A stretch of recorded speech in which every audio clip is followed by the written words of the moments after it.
everyone, welcome back to my channel. My name is Jenny and I believe this is my first reading check-in of September. So I just finished the Fionavar Tapestry by Gavriel. This is a bind-up of 3 books: The Summer Tree, The Wandering Fire, and The Darkest Road. So this is, I believe, what they call high fantasy. I do not read a lot of fantasy. I have read one of Gavriel's other books, A Road to Sarbonne, which I really loved a long time ago. And after I had read that one, I bought this book, which was originally published, the 3 stories were published in the 80s, and then it was made into a bind-up in the 90s. And I've had this book just sitting around. I bought it at a secondhand store in the early 2000s, so I've had it for a long time. And I thoroughly enjoyed reading this. So I read a kind of critical review on Goodreads about it, and I couldn't necessarily deny that the criticisms were not correct.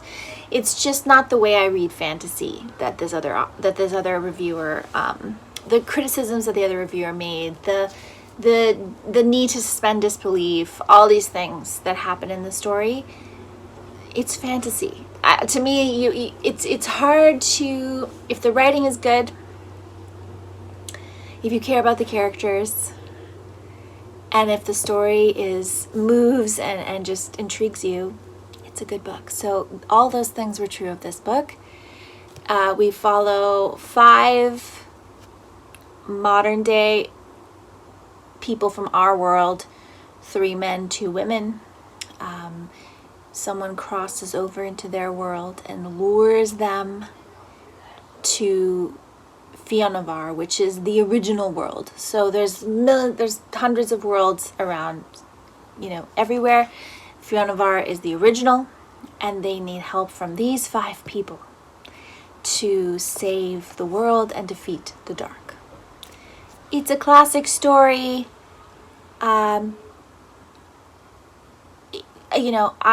I really got wrapped up in the story. I was completely enfolded. I mean, it's over 700 pages. You want to feel compelled to keep reading. I definitely was. I cared about the characters. I loved that there wasn't extensive world building here. You do get pulled into some lore and history of the world. I will admit that I didn't focus too much on trying to remember the lore and the history. I didn't make a map. I didn't consult the glossary at the beginning very much. I just went with the story and felt and trusted that the author would remind me of what I needed to be reminded of in a moment where it was important, and he certainly did. I found that the representation in here was pretty good for the era it was written in. It could have been much more objectifying to the women than it was. I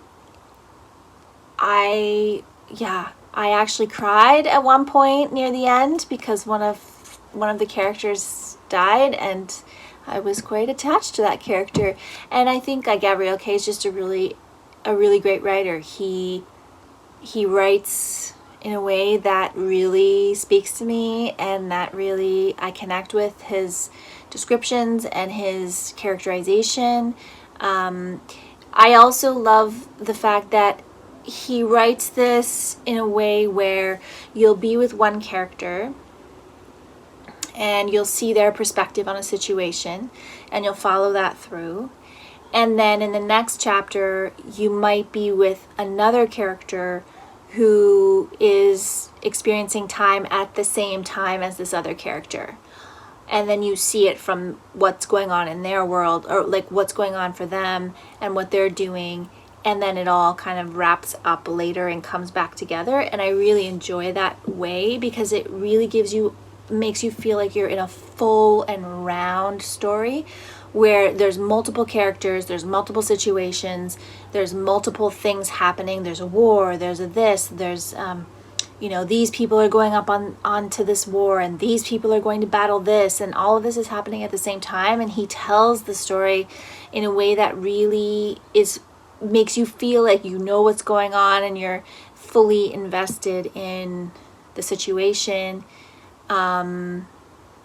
And I really enjoyed this book. So I'm really glad that I read it. This is my second read for my Big Book 5-star predictions of 2023. So I have one left to read, which I will probably read in November or December. I'll leave it right to the end of the year, because this guy, put me behind my book count. Because when you read these great big books, I could have counted it as 3 books, because that's really what it is. But I wanted to count that I was reading the bind up on Goodreads, so this only counts as 1. My page count this year, though, is going to be off the charts, I have to say.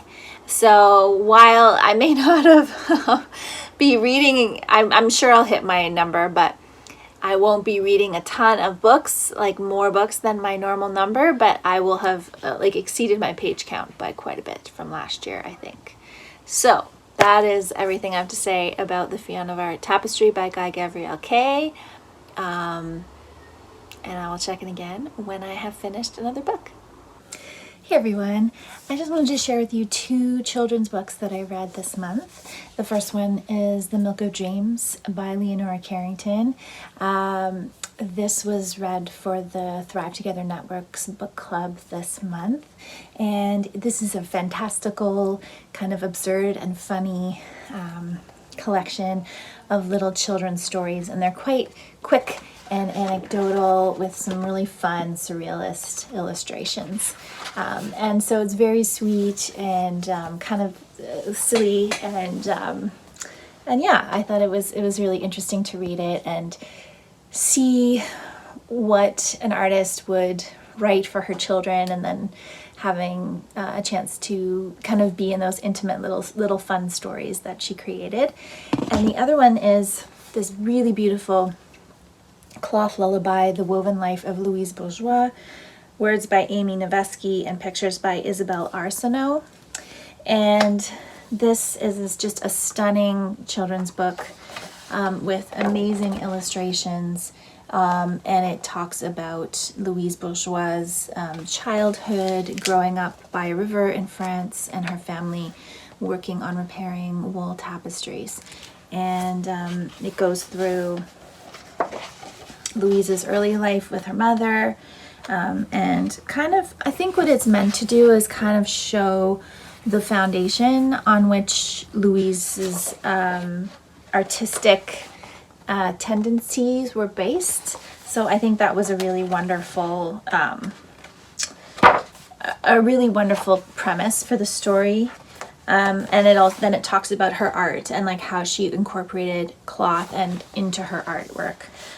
So it's just absolutely beautiful. And then at the end, it shows a little bit about Louise herself and her artwork and the things that she, sorry that the light's so bright. Woo, it's bright.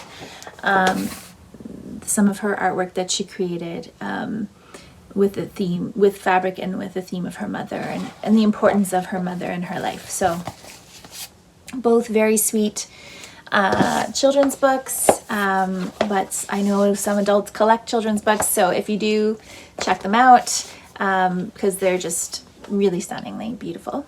And I will check in again when I have finished some more books. Good morning, everybody. I finished The Underground Railroad by Colsen Whitehead this week, so I just want to check in and let you know my thoughts. I listened to this on audio, and it was narrated by Bonnie Turpin, who's one of my favorite audio narrators, so that definitely went in the book's favor.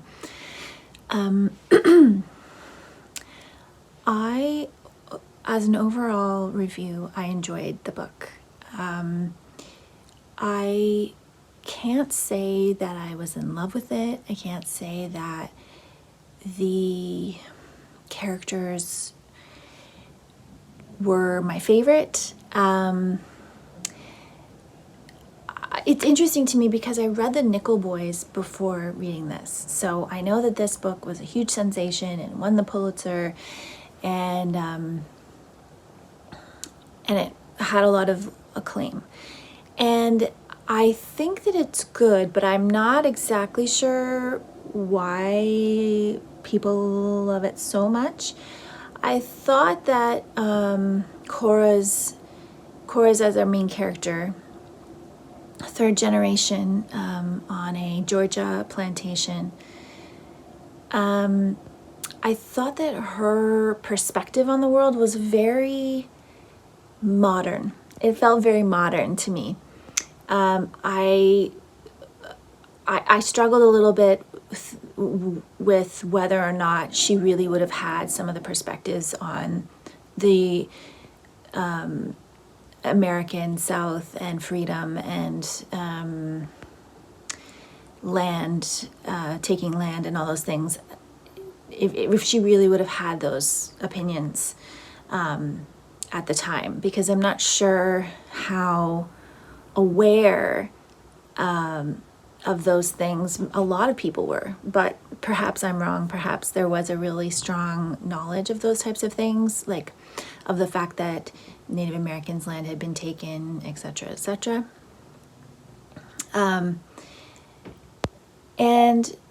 also, Colsen Whitehead likes to create different, like move the story around in a very certain way, it seems, with the characters.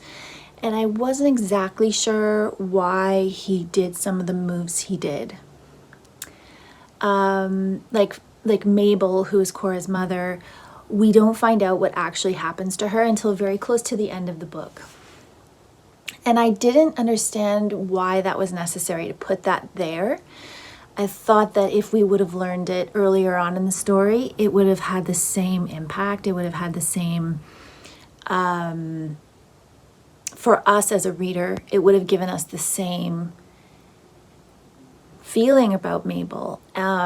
Cora's relationship to Mabel is very fraught because Cora feels abandoned by Mabel.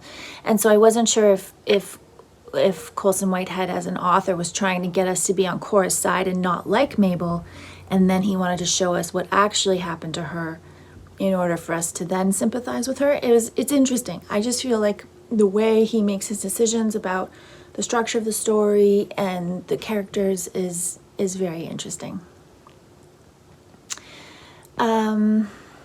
And this idea of the Underground Railroad being an actual railroad was interesting. I'm pretty sure that was, adding this kind of fantastical element was done with a certain level of intention as well. I'm not exactly sure what the intent was. I don't know if maybe I'm just not I didn't pick up those cues enough. I haven't read any more reviews, so I probably will do that.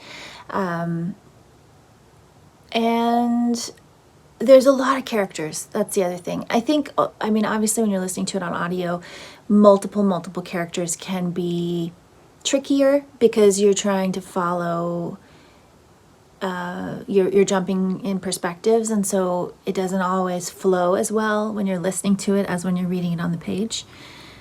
But in the end, I was able, I kept all the characters straight, and I was able to see their role over the whole arc of the novel.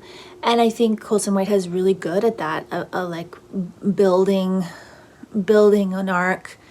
But I personally think that I enjoy the story of the Nickel Boys a bit more than the Underground Railroad. And I think that might be because part of me compares slave narratives to other slave narratives I've read. So Kindred by Octavia Butler, The Book of Night Women by Marlon James. Those are my kind of two top favorites.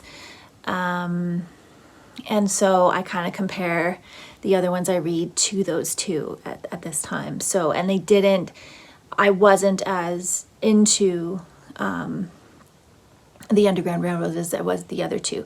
However, I do think that it's always good to read more of these perspectives because it always exposes a bit of different perspectives. So, you know, I really enjoyed the part of the novel when Cora is in Indiana.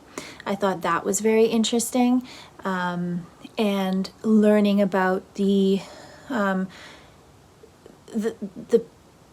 African Americans who were moving across the United States and up into Canada, and what their motivations were and how they all had different places they were coming from and different challenges.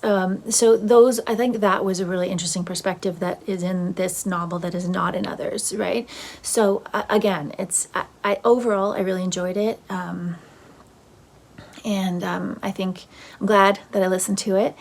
And Bonnie Turpin, as always, is a wonderful narrator. And yeah, I will check in again when I have finished another book. Hey everybody. So I finished Ali Smith's Autumn 2 days ago. And I now know where I fall in the spectrum of Ali Smith. And that is, I don't hate her. And I think that her writing is, I think this was a really interesting story. I appreciate that there's a lot of things in here, like the wordplay in here is, didn't annoy me, which was good, because sometimes I find writers who play with words and are trying to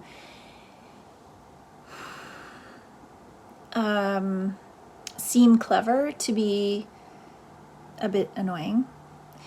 But I didn't find this annoying. I enjoyed the relationship between Elizabeth and David. Elizabeth being a younger woman who grew up with David as her next door neighbor, and he befriends her and hangs out with her, and they have a really great connection. She's actually in love with him, which I thought was an interesting